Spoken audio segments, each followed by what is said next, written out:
guys, today will be chapter 15 of the book Rent a Bridesmaid by Jacqueline Wilson. And do you still remember the last chapter, chapter 14? Yeah, it was Matthew's and Simon's wedding. Everything is fine.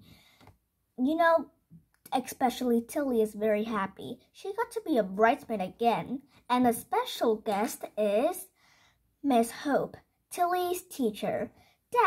Tilly's dad and Miss Hope danced together all night, and especially Simon and Matthew must be very happy because finally they are married. So we will find out more details about this story in chapter 15. Are you ready? Then let's get started if you are ready. Chapter 15. I drew pictures of the wedding most of Sunday. I did a really big picture, especially for Simon and Matthew, with us all in the Italian restaurant, clapping while they danced. I couldn't remember all the guests, so I mostly made them up. But I did quite good likenesses of Simon and Matthew, coloring their shirts very carefully. And of course, I knew what Dad and I looked like. I drew me at the end of the table so that I could show all of my bridesmaid dress and my pink shoes. I also paid particular attention to Miss Hope with her new hairstyle and her amazing red dress.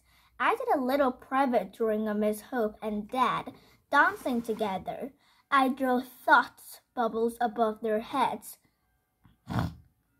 Miss Hope was thinking, "Oh, Mr. Andros, I wish you were my boyfriend." And Dad was thinking, "Dear Miss Hope, I think you look absolutely stunning."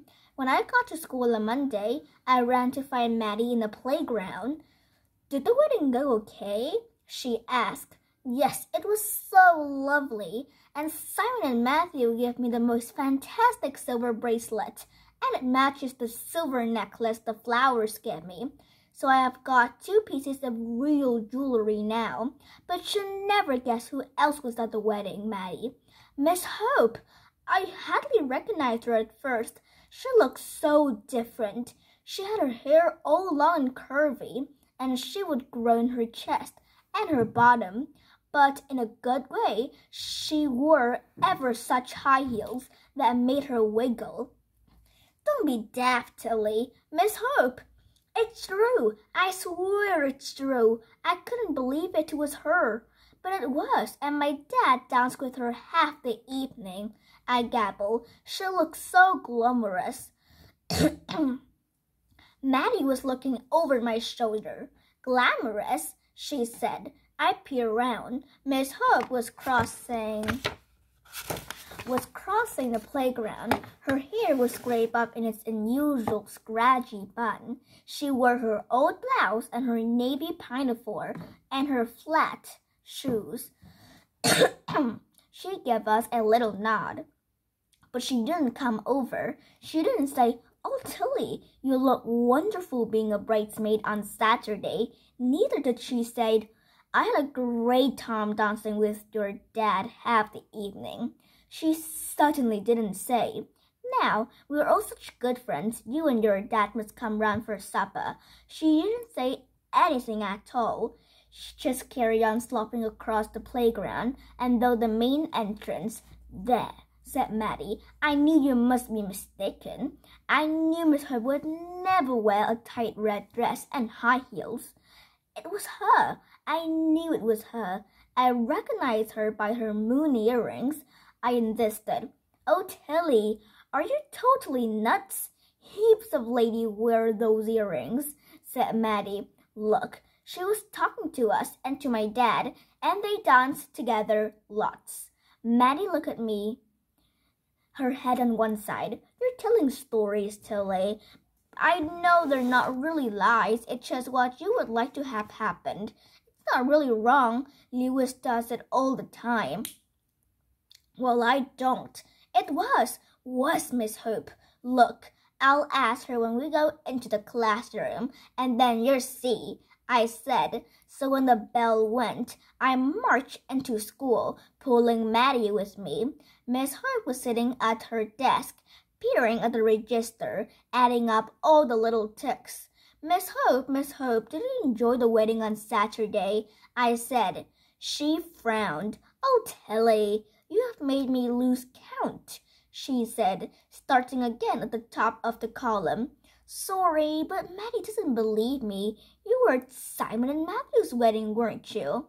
I persisted. Tilly, go and sit down, said Miss Hope firmly. There, Maddie said, rolling her eyes. I ground my teeth helplessly. I knew I wasn't telling stories, although I was almost starting to doubt me. I kept staring at Miss Hope. Her hair had been so different on Saturday. It was hard imagining her scrap-back top knot could ever be long, soft blonde waves. And could the really bulk body underneath that dull pinafore ever display itself so glamorously in a bright red dress? Was her sensible flat feet ever squeezed into white high heels? I drooped at my desk as our math lesson started, my numbers wavering as I blinked at the squares on my page. Miss Hope trolled round our tables, checking we were all working properly. She hovered over me. I think there's a little mistake in your working out, she said. Then she bent closer. Yes, I did have a lovely time, she whispered. But I don't like to talk about out-of-school things when I'm at school, okay? Okay, it's very okay, Miss Hope. I understand now, I said as if I were talking about arithmetic. Miss Hope had whispered, but Maddie was sitting right next to me, and she had sharp ears. Her eyes were popping and her mouth was open. See? I hissed and gave her a little nod. I hope Miss Hope would come and whisper more things to me, but she just went back into teacher mode. The days went by and she didn't mention the wedding again. She didn't mention Daddy either. I would so hope she would talk about him, maybe even give me a little message for him. Then on Friday morning, Simon came running into our classroom, flapping the Argus, our local newspaper. Look, Miss Hope. Page 6, it's Tilly, her, he said. He tried to poke me in the chest, but I stepped back sharply because I hated getting anywhere near that fingers that spent so much up his nose. Miss Hope took the newspaper and peered at page 6. Oh my goodness, it is you, Tilly, in your lovely bridesmaid dress. Everyone came crowding round to see. It was a while before I could focus properly on the page. There was a big photo of Simon and Matthew and me. To my great irritation, I was actually pulling a silly face in this picture. My mouth open as if I was exclaiming, "Oh my!" But at least my dress looked beautiful. The headline beside the photograph said, "Kingstown couple rent a bridesmaid." Wow, you're famous, Tilly, said Maddie, reading over my shoulder. Two popular Kingstown men, Simon Smith, 45, head teacher at Larch Road Infant School, and Matthew Castle, 42, who owns Castle Books in Market Lane, tied the knot at Kingstown Registry Office on Saturday. They hired pretty as the picture Matilda Andros, 9, as their bridesmaid. Matilda had been given a bridesmaid dress as a gift and advertised herself in Sid's newsagents in Dudley Road. She really made our day, said Simon. The happy couple and their little bridesmaid celebrated at La Terraza in the High Street with a large gathering of family and friends of the two grooms. You could have said I gave you the bridesmaid dress, said Maddie. I didn't realize they were going to put that in a newspaper, I said, still stunned. I told Dad that evening when he collected me from Maddie's house. On Saturday morning, we walked to Sid's to get our own copy of the Argus. Tilly in a newspaper this quick, Sid's, Dad said proudly. I know she is, he said. It's been a talking point. Lots of folk have commented on it. Lucky job you popped in here for the Argus. I've got a letter for you, Tilly. Oh, good Lord. What is this time? Said Dad. I bet someone else want to rent her, said Sid. She's obviously getting really popular, and so I'm looking for that rent a bridesmaid card. I think I'm going to have to fish it out again. You can have a week's free advertising, Tilly. I'm not sure I'm too happy about that, said Dad. I'm not starting to worry about all this publicity. Anyone might be trying to get in touch with my daughter. Let me have a look at that letter, Tilly. It's addressed to me, Dad. We read it together. Dear Matilda, I read the article about you in a week's issue of the Argus with great interest. I'm getting married the last week in July, and I'm planning on having several bridesmaids, plus 2 men of honor. I have had such difficulty finding a suitable design that will suit all of them. I would set my heart on something traditional and pretty with lots of flounces, but tasteful too. Your bridesmaid dress absolutely fits the bill. Please could you ask your mother where she found it? I love reading about you advertising yourself. You look so pretty in your dress. I would be thrilled if you would also be a bridesmaid on my big day. Yours sincerely, Mandy Bygraves. Oh, Dad, can I be your bridesmaid? I beg. It's like a really big wedding. Lots of bridesmaids and 2 men of honor. Oh, please, just one more wedding. Dad gave me a big sigh. All right, just one more. Though it doesn't sound as if this wedding will be as much fun as the Flowers or Simon and Matthews. Why does one bride need a whole bunch of bridesmaids and 2 men of honor? Perhaps she's going to have 2 bridegrooms too. I phoned up Maddie when I got home. Angie answered the phone. Hi, Angie, it's Tilly. I'm going to be a bridesmaid again. Oh, sweetheart, I'm so happy for you. Who is it this time? It's this lady called Mandy, and she's having a great big wedding with lots of bridesmaids, and she wants them all to wear dresses like mine. So please can I have the email and address of the lady who made my bridesmaid dress? I asked. Of course you can. Hang on a tick. I'll find them for you. She lives in Springfield Road, but I'm not sure of the number. I waited, hanging onto the phone. I could hear Maddie laughing in the distance and someone else talking. Was it Lewis? I didn't really sound like him. Here we are, said Angie. She gave me the house number and the road and read me the email address, spelling it out twice to make sure I got it down correctly.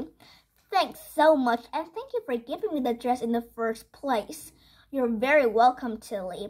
I'm so happy that you're getting some use out of it. Maddie told us about the piece in the Argus, your famous breading. Can I speak to Maddie, please? Yes, of course, she said. I heard her calling. Maddie, it's Tilly on the phone. There was a little pause. Hi, Tilly, said Maddie. She sounded funny, friendly, but cautious. Hi, Maddie, I said. I could hear you laughing just now. What was funny? Oh, nothing. I was just messing about, said Maddie. With Lewis? That wasn't quite a yes. Do you want to come over and play? I asked. I heard Maddie breathing. You never asked me around to yours, she said. Yes, well, I'm asking now. And Lewis can come too, of course. Well, thanks, but I've got someone around at my house just now. Actually, said Maddie. It's Morty, isn't it? I said flatly. Yeah, said Maddie. Look, tell you what, you can come round too. Then you can meet Morty. I just know you'll like her lots. Then we can all hang out together. Oh, I've just remembered. Dad and I have got to go shopping. I said, sorry, bye. I put the phone down and sat very still, staring at the carpet. We're going shopping, are we? Said Dad quietly. I shrugged.